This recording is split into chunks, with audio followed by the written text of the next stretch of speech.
Do you know that by nature, dairy cows are designed to give us one calf per year? That means every year you're supposed to be harvesting a calf from a cow. What am I saying?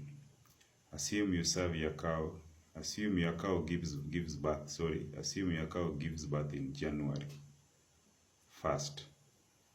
Then with good management, within 45 to 90 days, you're supposed to serve that cow again.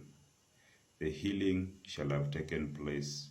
The development of the endometrium walls, the uterine wall shall have taken place.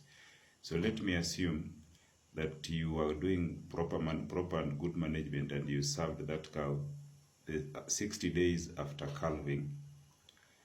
Then the gestation period, the moment you serve that cow with good management, good semen quality, and everything constant, we assume the cow will conceive, or we don't assume, but the cow will conceive. Then after that, you will wait for 280 days. The gestation period of a cow is 280 days. Some goes up to 285 depending on the breed, but we are using an average of 280 days. So 280 days plus 60 days that the cow spent before being served, that is 340 days. So a year has got 365 days. So the cow has given you another calf within 340 days after the previous calving.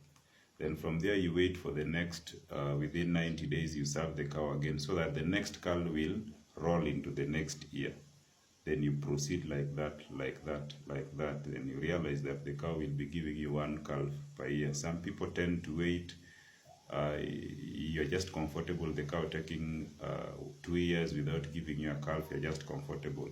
That is not business. You are making a loss. A cow is supposed to give you one calf per year.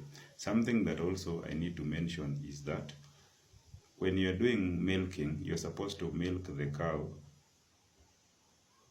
until when it is left with 2 months to calving, or 2 months to giving birth. That is 60 days to giving birth.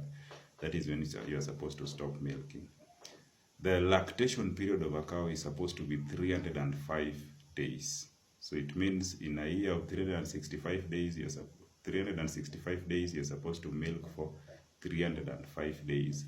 Leave the rest 60 days for the milk to be utilized by the developing fetus that is in the uterus. Thank you, and I hope you have learned something.